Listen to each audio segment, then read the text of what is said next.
To add a search engine to the address bar in the Internet app on Samsung Galaxy S24 Ultra, you have to add that search engine to the search engine list in the Internet app setting.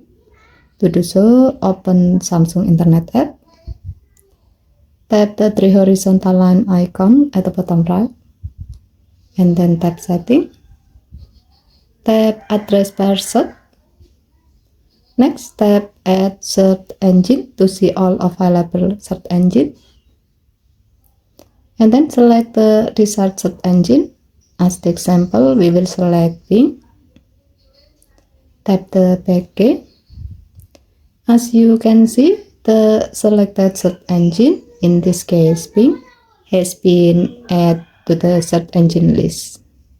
In other words, when you are tapping the address bar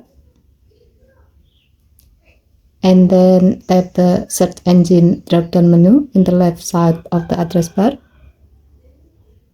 you can find and use the search engine you added before. Okay, thank you for watching. Please help to like and subscribe. Have a nice day.